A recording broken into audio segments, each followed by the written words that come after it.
si Senator Amy Marcos ay magsasagawa ng isang Senate investigation patungkol dun sa pagkakaaresto at pagsuko ng Philippine government dito kay Digong dyan sa ICC.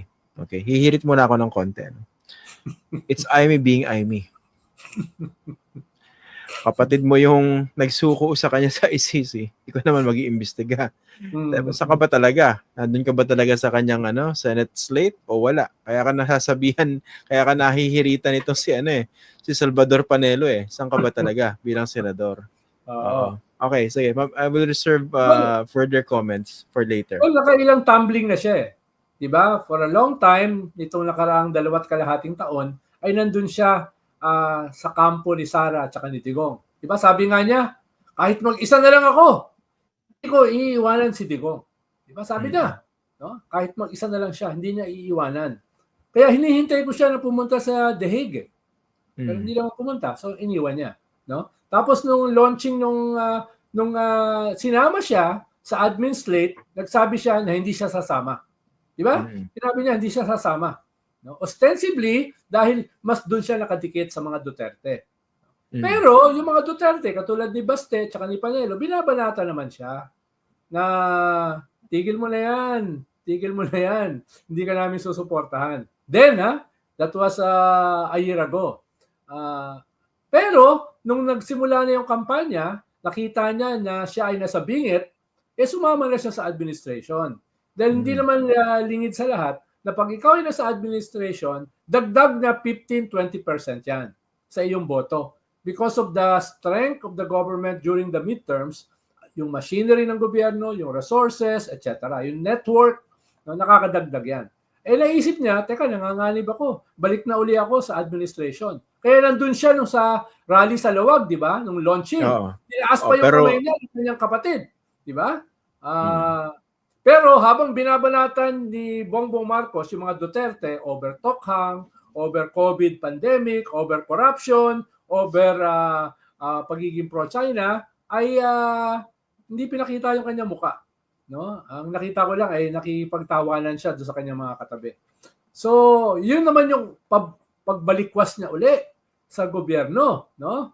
Tapos ngayon naman, nag-tumbling na naman siya, no? At sinagot nga siya ni Panelo, pa lang yan, no?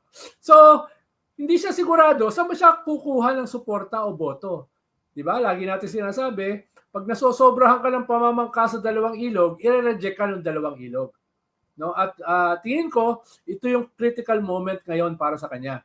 Tingin ko, wala nang magtitiwala sa kanya. Kung dati ay wala nang tiwala, mas sigurado na ngayon. Kaya malaki ang tsansa na siya ay magpatuloy na malaglag kahit mahigit 2 buwan pa yung natitira. No? Dagdag ko lang, siguro kung ikaw si BBM at nagmumuni-muni ka diyan sa Malacanang, marirealize mo, with a sister like Amy Marcos, who needs enemies?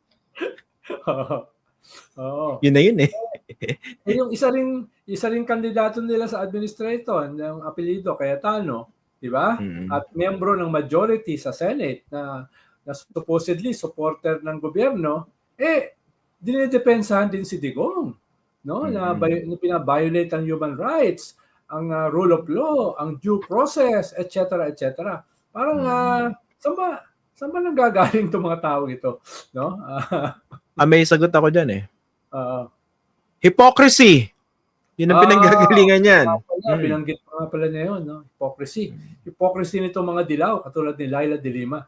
Di ba? Hindi. Hypocrisy ng mga katulad nila Alan Peter Cayetano na naging enabler nitong drug war.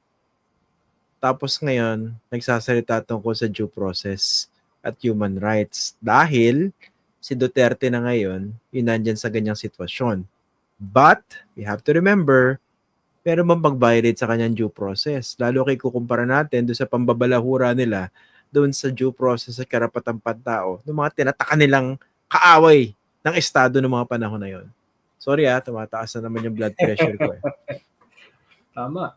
No? At yung mga due process na yan, pinagtatalunan yan ngayon ng mga abogado. Pero yung mas nagpapaliwanag na walang nailabag na due process, walang na-violate na human rights, ay mga legal luminaries. Di ba?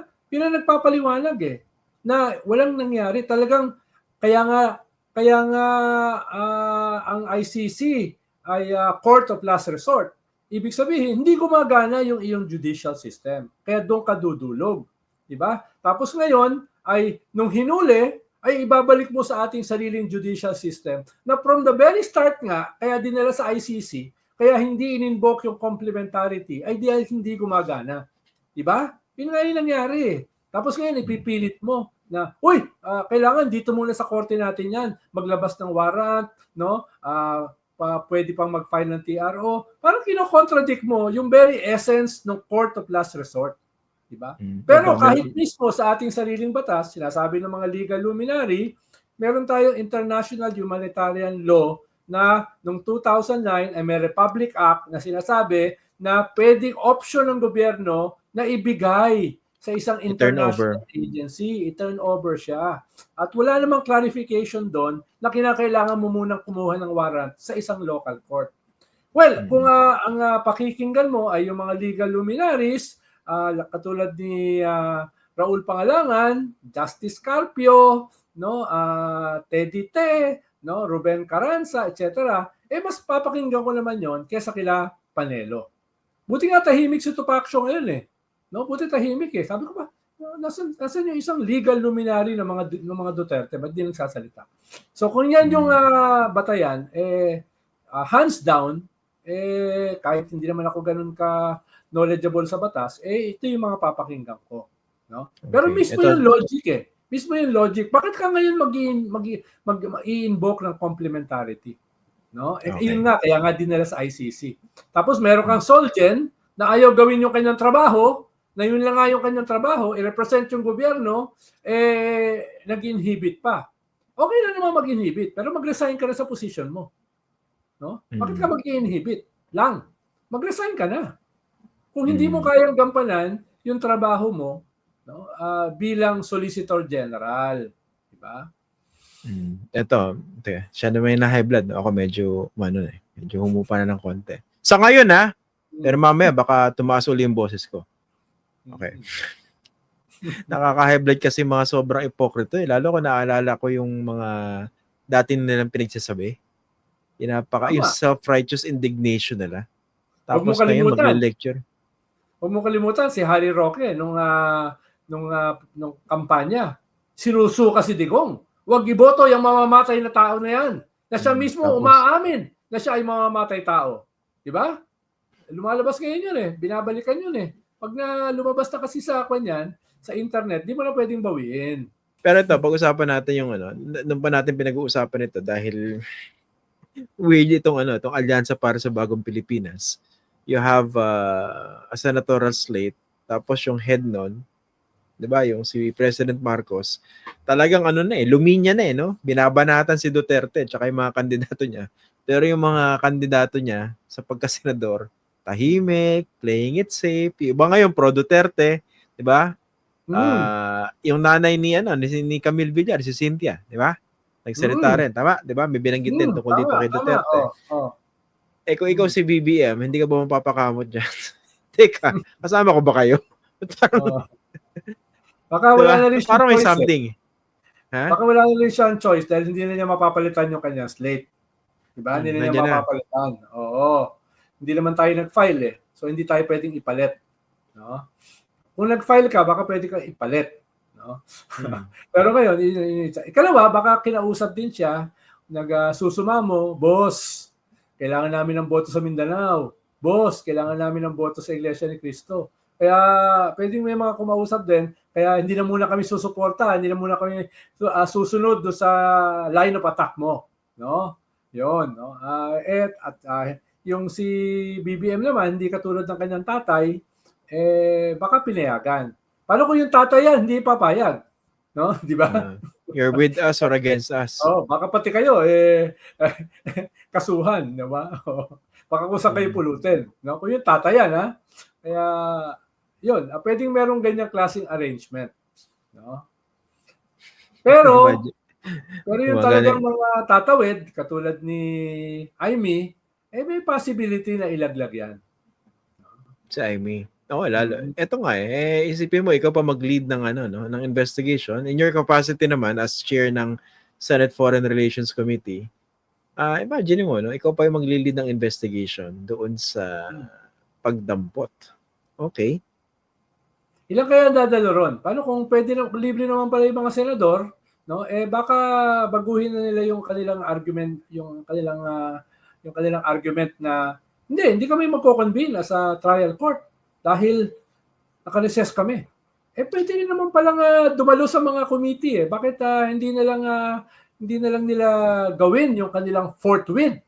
Dapat kasi matuto sila dun sa ICC. Pag sinabing fourth win, no? Pagkahuli, daling kaagad, yun ang fourth win, no? Diba? Pero yun ang talagang tunay na definition ng fourth win. Pero tama telling nga yan, kung sino yung atin doon sa hearing niya, yun talaga yung solid na Duterte. Yes, no? Yes. Diba?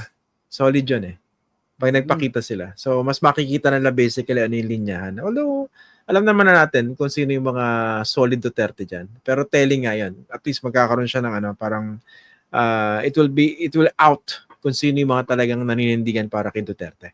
Tama. Lalo na kung sila ay nasa admin slate. Tapos, kaya nga sinasabi ko na parang yung feeling nila Medialdea ay nasa Pilipinas pa rin sila dahil question sila ng question do sa proseso ng pagkakahuli.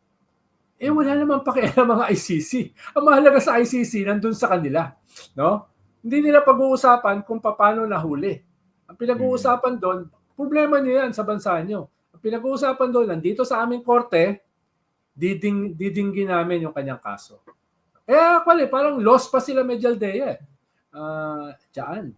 Siguro pag kinuha nila yung Kaufman, no, baka mas professional na yung magiging kaso.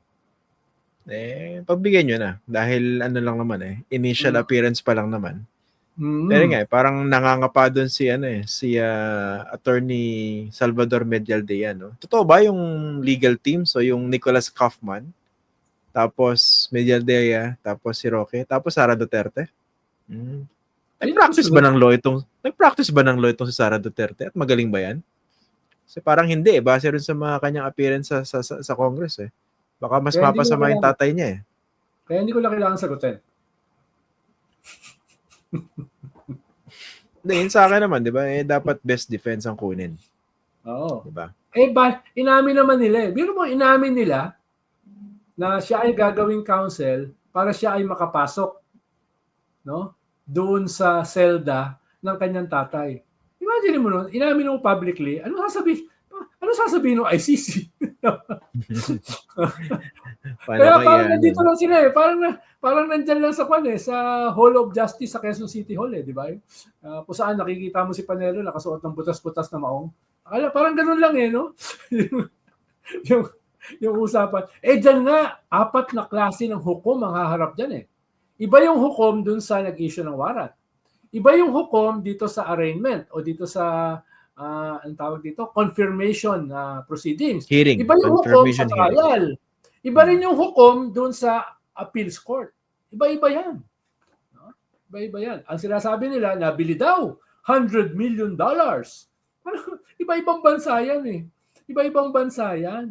Yun nandyan. Halimbawa, yung nag-issue ng warrant, ang tawag ni Bato, mga imperialista, ay galing sa Mexico, galing sa Romania, at galing sa Benin. No? Paano maging imperialista yun? Yun ang tawag ni Bato dyan